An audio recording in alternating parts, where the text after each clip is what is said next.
The doorbell echoed like a desperate heartbeat through the marble halls of the grand estate.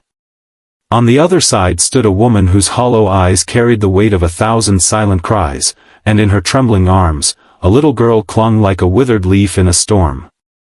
Her clothes were frayed, her cardigan dotted with tiny holes, and her face bore the fatigue of someone who had walked too far for too long, not just across miles, but across battles, regrets, and empty nights. She didn't ask for money. She didn't beg for shelter. With a voice fragile like cracked porcelain, she simply said, "Can I clean your house, for a plate of food?" Inside, the man who opened the door, one of the wealthiest figures in the city, looked at her face, and froze. His fingers loosened from the door handle. His breath caught. Because this wasn't just a stranger. This was her. The woman he had once failed. If you believe in kindness, second chances, and the power of humanity to rise even from the lowest places, please like this video, comment your thoughts, share it with someone who needs hope, and subscribe to Kindness Corner. These stories are more than entertainment. They're reminders of the goodness we still need in this world. Her name was Elena. Years ago, she had been full of laughter, dreams, and the kind of innocence that believed everything in life would eventually fall into place. But life, she learned, didn't always reward the kind-hearted. After marrying young to a man who promised stars and delivered scars, she found herself abandoned with a toddler and a hospital bill she couldn't pay. One by one, her lifelines unraveled, her job, her apartment, her friends who slowly drifted away when help became routine. Eventually, she was sleeping on a church bench with her daughter cradled tightly in her arms, whispering fairy tales into the wind just to drown out the growl in her child's stomach. Each day, Elena roamed the wealthier neighborhoods, hoping someone might offer a sandwich, a warm jacket, or simply a moment of compassion. Most doors remained closed. Some offered polite refusals. Others didn't open at all. But today felt different. Something, call it desperation, intuition, or divine orchestration, pulled her to that house. A house so pristine, so perfectly out of reach, that even stepping onto the stone path felt like trespassing on another world. Still, hunger doesn't recognize boundaries. She knocked. Inside, Liam Whitmore had just returned from a board meeting that had secured a $20 million contract. The media called him a visionary. Colleagues called him ruthless. But behind the designer suits and glass towers, he was a man who rarely looked back, until that knock shattered something buried deep. When he saw Elena standing there, his eyes widened. Time folded inward. His thoughts scattered. Because years ago, before money and mergers, before marble floors and media praise, he had known her. She was the girl who once stood in line behind him at a college food drive, quietly paying for her instant noodles while counting every dime.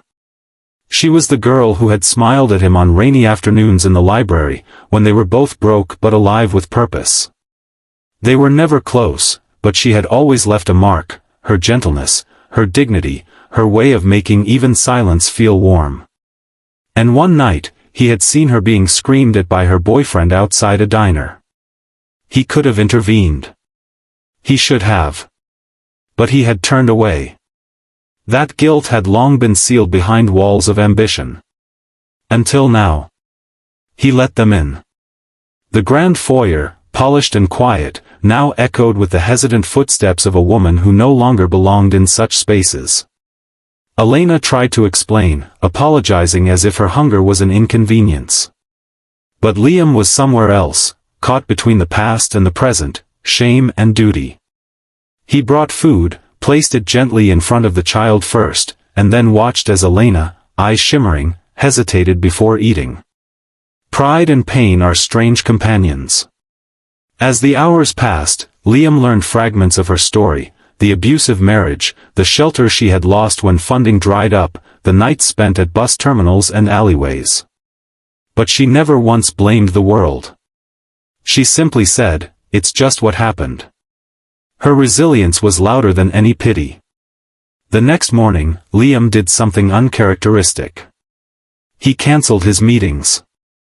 He found a guest room and quietly placed a pair of new clothes, a toothbrush, and a folded note that read, "Stay as long as you need." Elena cried silently as she read it, clutching her daughter closer. It wasn't just a bed or food. It was acknowledgement. It was dignity. But the world doesn't change overnight. Trust had to be rebuilt. Elena struggled with the guilt of accepting help, afraid it was conditional. Liam struggled with guilt of another kind, that he had risen so high while people like Elena had fallen unnoticed. Slowly, they talked more. Elena began helping around the house, not out of obligation, but out of purpose. She cleaned, organized, cooked small meals. Her daughter started smiling again, laughing in the garden, playing piano in the hallway. For the first time in years, joy returned to her voice.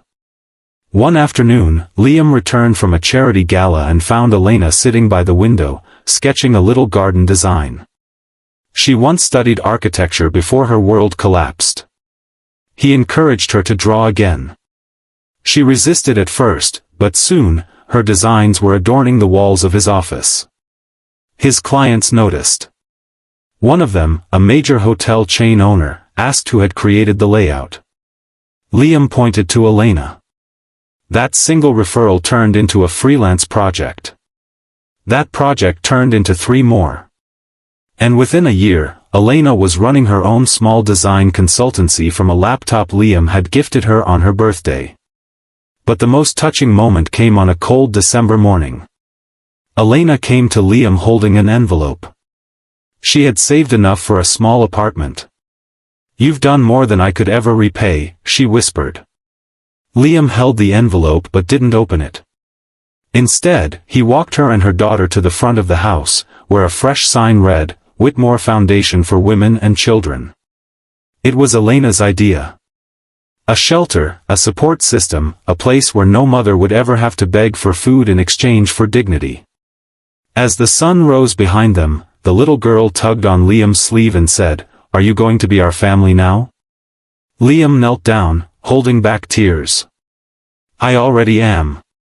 If this story touched your heart, if it reminded you of the power of second chances, of unseen pain, of how one act of kindness can change everything, please like this video, share it with someone who might need hope today, and don't forget to subscribe to Kindness Corner. We're not just telling stories. We're reminding the world that empathy still exists. Speech balloon special request: before you go, please leave a comment below. Just a heart emoji, or a few words, whatever you feel. Your comment might be the light someone else needs today. Ask ChatGPT.